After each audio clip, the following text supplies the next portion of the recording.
1. Ultralearning is the smart, strategic way to skill up for personal fulfillment and professional advantage. Benny Lewis is a polyglot who takes an average of 3 months to learn a new language. That makes him an ultralearner, a self-directed learner who can acquire new skills in a short time frame through adopting an aggressive and strategic learning approach. Ultralearning projects are self-directed, challenging, and time-consuming. Just look at the Ultralearning project devised by Eric Baroni. Most successful computer games are created by teams of professionals with huge budgets. Baroni, an IT graduate working as a theater usher, decided to create one completely on his own. Over 5 years, Baroni refined his game's mechanics through intensive trial and error. Along the way, he taught himself pixel art, music composition, sound design, and story writing. The finished game, Stardew Valley, was released in 2016. It sold over 3 million copies that year and landed Baroni on Forbes' 30 Under 30 list. Your ultralearning project might not land you in the pages of Forbes magazine, but it can bring unrealistic dreams like learning French or mastering watercolor painting within reach. Beyond being a path to personal fulfillment, though, ultralearning can help you hone your professional edge. And staying competitive professionally has never been more urgent. As medium-skilled jobs are threatened by automation, workers need to adapt, upskill, and retrain to stay competitive. In the new professional landscape, the most desirable workers have hybridized skill sets: librarian/data analyst, architect/textile designer, accountant/Mandarin speaker. Ultralearners can diversify their skill sets without taking time off to pursue further education or qualifications. If ultralearning sounds appealing, you're probably already wondering how it works. The following blinks will break down the principles of ultralearning and outline how to implement them in your own ultralearning project. Blink number 2. Meta-learning is a crucial yet overlooked step for reaching a big-picture understanding of your field. Whether you're teaching yourself stochastic calculus or perfecting your tennis serve, your ultralearning project should always begin with meta-learning, the process of learning how to learn. The idea here is that you shouldn't start by absorbing information at random. You should first establish how information is structured in your chosen field. For example, the writing system of Mandarin Chinese isn't just a bunch of random characters. Instead, the characters are organized by radicals, which are visual markers that express the relationships between those characters. So if you were learning Mandarin, you'd want to start with organizing principles like radicals, rather than just memorizing each character individually. Meta-learning is all about looking for the big picture, then using it to devise your optimal learning strategy. That's easier said than done, though. Many learners take years to arrive at a big-picture understanding of their subject. Fortunately, there are some simple strategies you can use to create a meta-learning shortcut. First, create a meta-learning map by breaking your topic down into 3 categories: concepts, or what needs to be understood, facts, or what needs to be memorized, and procedures, or what needs to be done. Some projects, like learning a new programming language, will involve a mixture of the 3. Working on that tennis serve, however, will mostly involve perfecting a procedure. Focus your energies on the most heavily weighted categories.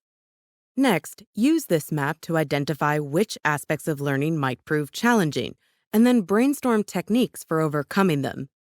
If your breakdown reveals you'll need to commit a lot of facts to memory, for example, you might consider acquiring spaced repetition software, which produces randomized memory tests to optimize the memorization process. Finally, establish how you're going to learn. To do this, try benchmarking. Research people who've acquired a similar skill or institutions that offer accreditation in your field of study. Use these as your benchmark. Replicate their methods and equipment. Use online course lists or syllabi to find the resources, tools, and texts that are considered essential in the field. Time invested in meta-learning sets your project up for success. As a general rule, allocate 10% of the total time you expect to spend on your project to meta-learning. Through meta-learning, you can draw a roadmap for your ultra-learning project. Once your map is ready, you should strengthen your powers of focus to make sure you don't go off-road.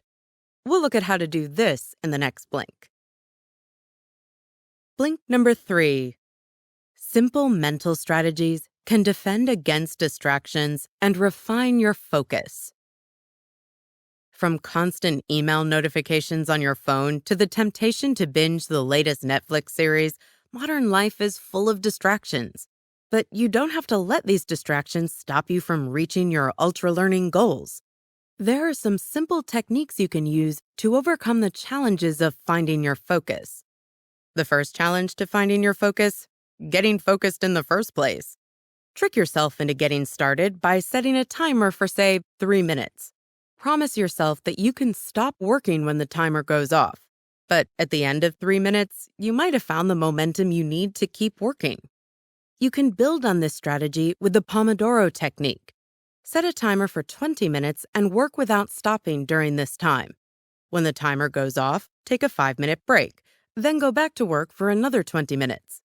Once you've found your focus, the challenge becomes sustaining it. External interruptions can evaporate your concentration. Control your work environment by eliminating them. Put your phone on airplane mode and switch off your Wi-Fi. The challenges don't stop when you've found your focus either. Once you've started your task, it's easy to slip into autopilot mode. You might feel you're getting a lot done, but if you're not fully engaged with your task, you're less likely to retain new material. Combat autopilot with interleaving. Deliberately alternate between materials and modes of learning. Ideally, interleave by tackling your project in short, regularly spaced sessions. If you have 10 hours in your week to devote to Russian, aim for 5 2-hour sessions rather than 1 10-hour session. Focus on a different aspect or skill set, like vocabulary or grammar, in each session. Finally, make the most of your study sessions by paying attention to your mental arousal, or your level of energy and alertness. High arousal generates intense yet narrow focus, perfect for repetitive tasks like practicing musical scales. Low arousal generates a more relaxed and wide-ranging type of focus, best suited to lateral thinking and forming connections, which are necessary for creative tasks such as music composition. Match your arousal level to your task. Perform simple tasks when your focus is more aroused and complex tasks when it's less aroused for optimal ultra-learning results. Honing your focus will ensure you have the mental stamina to complete your ultra-learning challenge. In the next blink, we'll look at how to tackle that challenge as efficiently as possible. Blink number 4. Taking the shortest route from theory to practice allows you to skill up smoothly. Imagine learning French all through high school, then not being able to hold a simple conversation when you take a trip to Paris. It's a common situation, and it all comes about through a failure to transfer. Transfer is the process of learning something in one context, like a French class, then transferring it to another, like Paris. Despite its importance, formal education often fails to optimize transfer. The problem with formal education is that it sets up an indirect path between the learning context and the target environment, the context in which learned skills and knowledge are actually applied. Rote learning French vocabulary in a high school classroom is a far cry from asking the nearest Parisian how to get to the metro station. Ultra-learners know to keep the path between their learning environment and their target environment as direct as possible. By doing this, they cultivate a quality of ultra-learning called directness. How do you practice directness in learning? The most direct way to learn something is to do it. The most effective way to learn a language is to speak it. The most effective way to learn coding is to write code. This learning by doing approach is called project-based learning. It situates the skill you're learning directly in your target environment. No transfer necessary. One of the most extreme but effective modes of project-based learning is immersive learning, total immersion in the target environment. A student of French who decides to spend 3 months in Paris is deploying an immersive learning approach. Of course, not everyone has time for immersive learning. Moreover, some skills don't lend themselves to this approach. There's a reason that trainee pilots don't immerse themselves by flying Boeings on their first day of training. Instead, they learn in flight simulators. If immersive learning isn't within your reach, use the flight simulator method by replicating conditions and pressures of your target environment as closely as possible. If you can't spend 3 months in France, for example, try a Skype tutorial with a French speaker. Whatever you're learning, establish a direct path between your learning context and your target environment. Once you've done that, it's time to drill down and perfect your technique, which we'll look at in the next blink. Blink number 5. Use drilling to hone your skills to perfection. What do elite athletes, piano prodigies, and successful ultralearners have in common? They all rely on drilling to perfect their techniques and maintain their competitive edge. So, how can you drill strategically to achieve the best results? Crucially, you should never begin your project by drilling. Instead, use the direct, then drill approach. To do this, start with direct practice, whether you're writing code or weaving tapestry. Use this direct practice to identify the areas where you wish to drill. After drilling, go back to direct practice until it becomes necessary to drill again. To make the most out of your drilling, apply it to a rate-determining step. In chemistry, the rate-determining step is the part of the process that precipitates a chain reaction. In ultralearning, it's the step that unlocks the next level of knowledge or opens up the broadest range of applications. For example, you may have a great grasp of the principles of accounting theory, but lack the Excel expertise to put these principles into practice. In that case, learning Excel would be your rate-determining step, so you'd focus your drilling in this area. How should you design your drills? That depends on the area you want to drill. Can it be easily isolated from the rest of your project? If so, try time slicing, where you isolate one step in a more involved process and repeat the step until you've perfected it. If you want to perfect your golf game, for example, you could time slice by drilling your drive shot. Or separate your desired skill into different cognitive components and drill each separately. For example, in language learning, you could drill vocabulary, pronunciation, or spelling. If you're working on a more creative or complex project, you might find it challenging to drill in isolation. It's hard to drill creative writing, for example. In that case, try the copycat method instead. Choose a piece of work that you admire, whether it's a painting by Cézanne or a passage by Dickens, and emulate it as closely as you can. Pop quiz. Which ultralearner developed Stardew Valley? Why is transfer so important? What's the interleaving technique? If you had trouble answering these questions, you may need to work on retrieval. The next blink will tell you how. Blink number 6. Using challenging recall strategies is the best way to retrieve information you've learned. Learning color theory is a great way to improve your artistic skill and know-how, but only if your hard-won knowledge doesn't desert you when you're at your easel.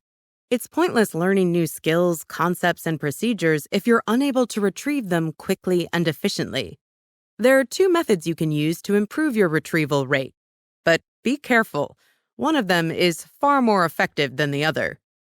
The first is review, going back over the materials you've just studied. The second is recall, trying to recall facts and concepts from memory. A 2011 study from Purdue University shows recall is far more effective for long-term learning retention. Yet most learners opt for review strategies over recall strategies when trying to consolidate their learnings. There's a reason we prefer review over recall, and it all comes down to a concept called judgment of learning. Essentially, when we're able to process or understand a concept without difficulty, we judge that we've learned that concept.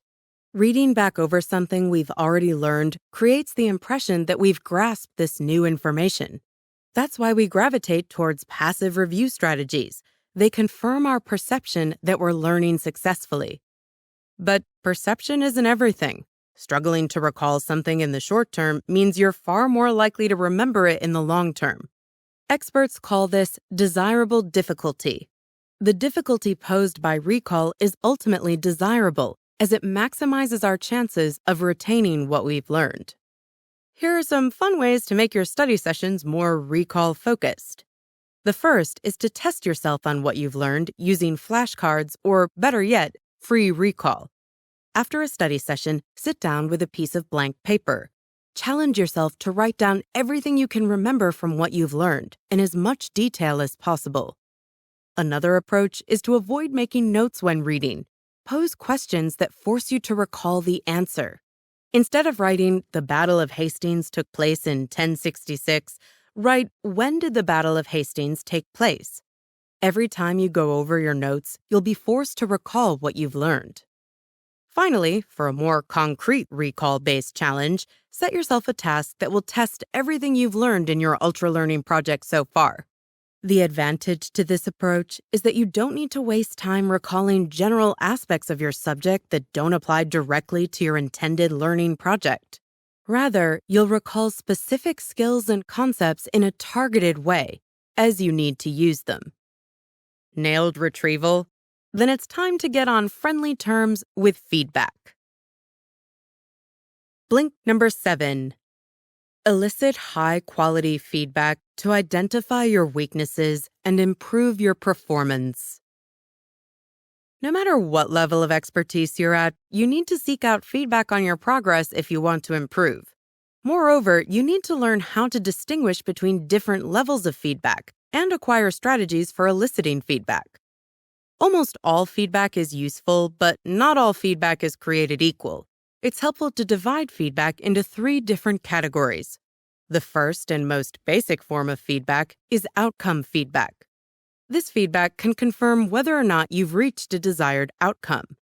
Imagine you're giving a public talk and the audience applauds at the end. That's outcome feedback. It can be encouraging, but it's hard to glean any more information from this type of feedback.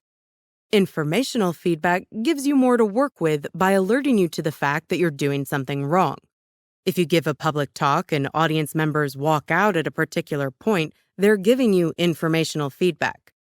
This kind of feedback is useful for highlighting problem areas and isolating your mistakes. By far the best kind of feedback is corrective feedback, feedback that tells you what you're doing wrong and how to fix it. Imagine giving a public talk where there's a professional speechwriter in the audience who gives you notes on what went well, what didn't land, and how you can improve. The speechwriter is giving you corrective feedback, and this is far more instructive than outcome feedback. When sorting through your feedback, focus on corrective feedback over informational feedback, and informational feedback over outcome feedback. How do you ensure you're receiving enough feedback in the first place? Start by remembering to fail for feedback. If you're not extending yourself to the point where you fail, you stop yourself from getting useful informational or corrective feedback. Pushing beyond your limits will elicit helpful feedback. Acting on that feedback will, in turn, extend your limits. Don't neglect to seek meta feedback either. It's important to seek feedback on how well your learning methods are working. A simple way to test your learning methods is to track your learning rate. Try timing how long it takes you to correctly complete a math problem, for example. If your learning rate isn't tracking upward, act on this negative feedback by revisiting your learning methods. By eliciting feedback and prioritizing corrective and informational feedback, you can constantly adjust and improve your performance. Blink number 8. Smart, strategically spaced memorization sessions ensure that what you learn really sticks. In 2016, Nigel Richards won the World French Scrabble Championships, despite not speaking French. There are 386,000 French words approved for Scrabble, and Richards committed them to memory. That's extreme ultralearning. Your ultralearning project might not require so much memorization, but you'll probably need to memorize some facts, formulas, or procedures. So, how do you learn things so that they stick? The most productive strategy you can employ is to settle on a memorization system and incorporate it at regular, closely spaced stages throughout your project. The key is to use a memorization system that's both easy to integrate into your project and well-suited to the type of project you've decided to tackle. It can be tempting to commit things to memory in one burst. If you do this, you may see short-term results. For long-term retention, though, it's best to avoid cramming. Make sure you space out your memorization sessions, but don't space them too far apart. If you leave it too long between memory-building sessions, you'll start to see diminishing returns. Ideally, make time for memorization a few days per week. If you're memorizing facts or simple concepts, deploy a spaced repetition system, or SRS. Try flashcards, which test your knowledge of discrete chunks of information in a randomized way. Alternatively, use SRS software where randomization is optimized by an algorithm. For more complex concepts, spaced repetition can be equally effective. Here, your focus should be on regularly repeating key processes rather than recalling information. To do this, switch out the flashcards for a refresher project. Test your retention by regularly putting your skills into practice. You could even try overlearning, pushing yourself beyond your skill level. Let's say you want to nail the basics of algebra. Pushing yourself to learn some intermediate formulas could actually help you retain beginner-level formulas more effectively. A 1991 study from Ohio Wesleyan University demonstrates that extending your learning into a higher skill set not only challenges your abilities, it also improves your retention of lower-level skills. For more procedural projects, the most effective retention method is simply remember by doing. Repeat a procedure enough times, and your body will start to automate it. Now that you've learned the key principles of successful ultralearning, it's time to level up. Start by following your intuition. Blink number 9. Cultivating deep understanding is the surest path to finding your intuitive brilliance. Physicist Richard Feynman was known for his uncanny intuition. He had the knack of looking at a complex problem and seemingly plucking the solution out of thin air. The technical term for this ability is intuitive expertise, and it can seem rather mysterious to outside observers. But there's a perfectly rational explanation for Feynman's flashes of brilliance. His deep understanding of physics enabled him to intuit unexpected connections and patterns. Whatever subject you may be studying, it takes time and patience to build up the level of deep understanding on which intuitive expertise is built. But by employing a few simple strategies, you can accelerate the rate at which you acquire it. Start by getting back to basics. Feynman was famous for asking stupid questions and would frustrate his students by bombarding them with questions about basic concepts. However, Feynman knew something his students had yet to learn. It's possible to progress to complex concepts when you only have a vague understanding of foundational concepts. On the other hand, it's impossible to become an intuitive expert until you know the foundational concepts of your field inside out. A challenging learning experience can lead to a deeper grasp of the subject. That's why you should try and embrace the struggle. Resist taking shortcuts in your learning. If there are 2 ways to arrive at a solution, choose the longer, more involved one. Learning a few classic chess moves will probably improve your win rate in the short term, but a lengthier study of chess strategy is a better route to a deep understanding of the game. Try not to give up immediately when things get really challenging. Instead, implement a struggle timer. Force yourself to sit with every challenge or obstacle for at least 10 minutes before you look for a simpler solution. Finally, deepen your understanding of core concepts by proving them for yourself. Look at the theorems, ideas, and processes that expert practitioners in your field have formulated, then try and prove them or replicate them for yourself. You're not trying to disprove those practitioners' work, you're trying to understand the procedure and thought patterns behind it. Accepting the truth of ideas just because experts say they're true gives you a shallow understanding of your subject. To achieve deep knowledge and intuitive expertise, it's better to work through those ideas for yourself. That way, you'll become one of the experts. Blink number 10. Strategic experimentation lays the groundwork for true innovation. How did Vincent van Gogh go from an art school dropout whom classmates recalled as an unremarkable painter to the innovative artist who painted masterpieces like Sunflowers and Starry Night? Through sustained, relentless experimentation. Look back over Van Gogh's full oeuvre, and you'll see he didn't hit on his distinctive aesthetic immediately. Instead, he tirelessly tried different styles and techniques until he mastered his craft. Then he experimented even more, finally arriving at a unique style. Experimentation is Ultralearning's secret ingredient. The technique can take you from accomplished practitioner to true innovator. But experimentation can seem a little overwhelming at first. If you're wondering where to begin, one technique you can use is to copy, then create. Emulate someone else's work, then use this as a stepping stone towards testing your own ideas. Say you're learning how to cook Korean food.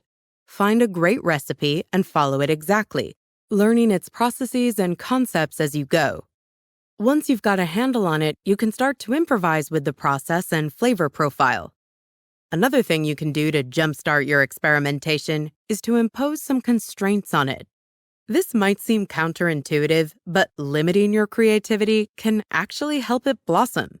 That's because working within strict limits can help you shake off your working habits and force you to try something new. For example, if you're a budding artist or poet, you might try painting a picture using only shades of green, or writing a verse without using the letter E. You might be surprised by how your creativity flourishes when it's circumscribed. Finally, aim for the unexpected by hybridizing your materials, techniques, or skills to find your hidden superpower. Combining two seemingly disparate elements can lead to great results. Before Scott Adams created the Office comic strip Dilbert, he was an engineer with a passion for doodling. He wasn't the best engineer or artist, but when he found a way to hybridize his unique skill set, he ended up creating one of the world's best-known comic strips. Experimentation pays off. Thanks for listening to our blinks to Ultralearning by Scott H. Young. The blink's main takeaway is that at first glance, ultralearners can look like outliers, but in reality, anyone can adopt Ultralearning's aggressive, self-directed learning style to master difficult tasks in a short time. Want to successfully complete your own Ultralearning project? Start by laying the groundwork. Apply meta-learning strategies and refine your focus. Optimize your learning by focusing on directness, drilling, retrieval, feedback, and retention.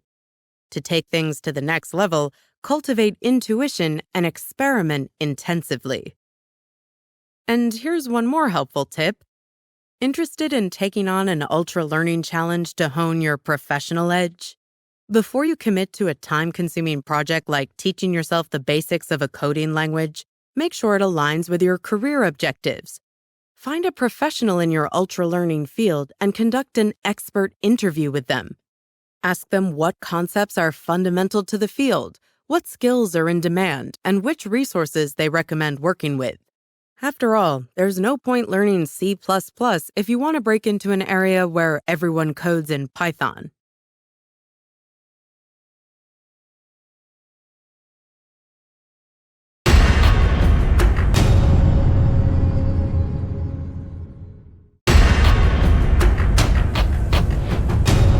Blink number 1. Ultralearning is the smart, strategic way to skill up for personal fulfillment.